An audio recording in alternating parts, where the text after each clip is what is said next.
Hi, I'm Progressive Dairyman magazine editor Walt Cooley. The June 11th issue of our magazine contains a book review I wrote about Jim Collins' newest book, Great by Choice, and how the book relates to dairy producers. I began reading this book as an assignment from our magazine publisher. He believed the book was a good roadmap for charting the future of our company in a growing era of digital publishing. While reading the book, I got the impression that Collins' ideas were perhaps even more applicable to the dairy industry. After writing the review, I discovered that Scott Stewart, the CEO of Stewart-Peterson, had also read and published his own review about this same book, specifically about how it relates to the dairy industry. Scott and I often compare notes about business books that we're reading. I asked him to record a few of his thoughts about how this book is applicable to dairy producers. So Scott, what did you think of Great by Choice? I thought Collins' book, Great by Choice, was a fantastic read. I started reading it while I was waiting for an airplane, got on the plane and read it for a couple hours during the flight. And by the time I got off the flight, I couldn't hardly contain myself. I wanted to rush to the nearest phone, call the office, and talk to somebody about how I thought this book so well fit what farmers and dairy producers face every day in volatile, uncertain times.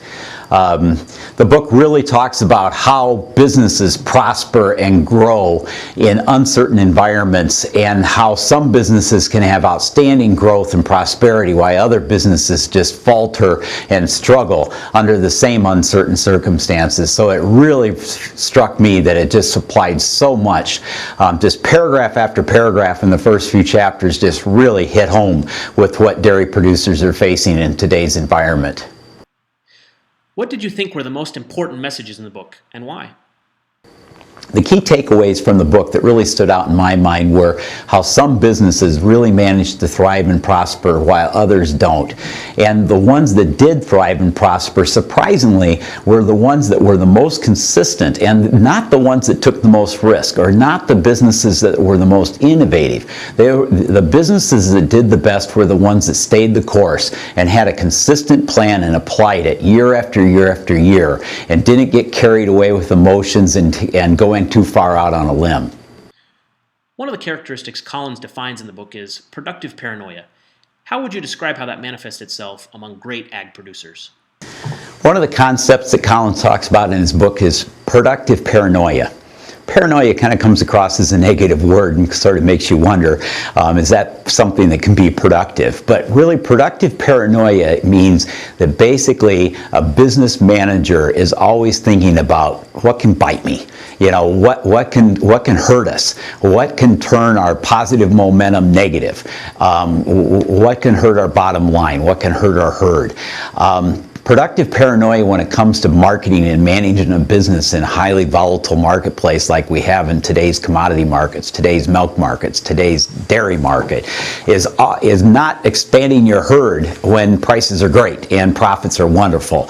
It's realizing that when feed prices are cheap, that they're likely going to get expensive. And when milk prices are very, very positive, that they're likely going to become very negative at some point down the road.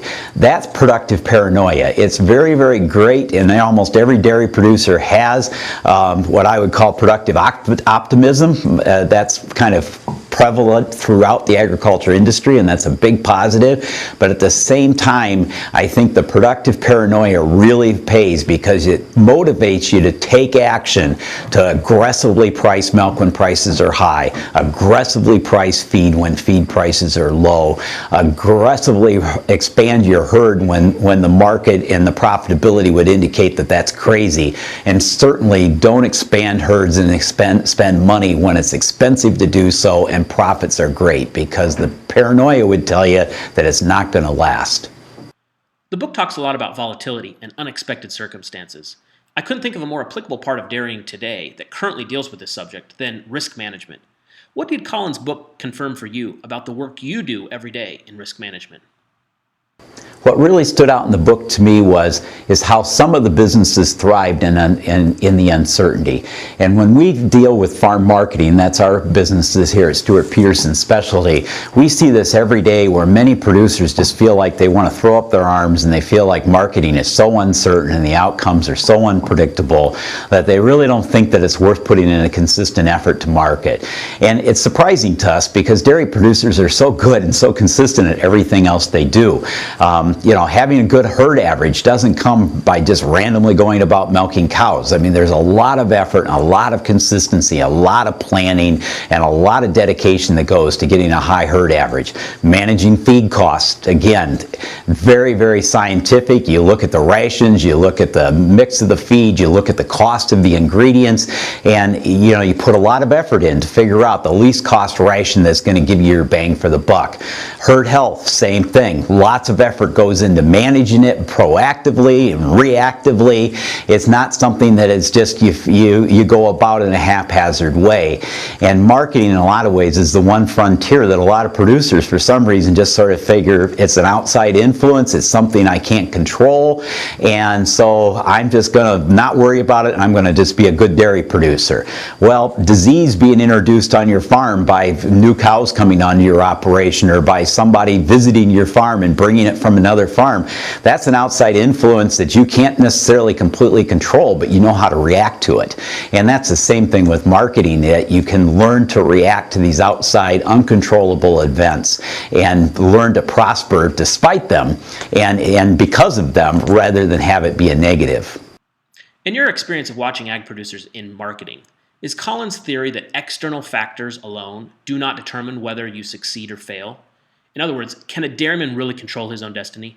Many people would say that they can and they do, but the history and the research that Collins did in his book really shows it's not true. Southwest Airlines was one of the fastest growing, most profitable businesses in the study, and yet it was a business that was in the airline industry.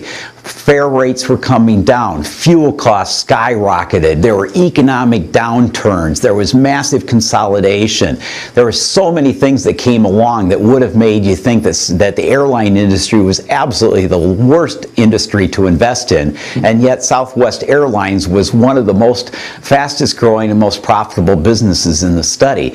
And the reason it was is because they stuck to their consistency. They had a plan. They can't control fuel prices, but they hedged them so that they took it under their control.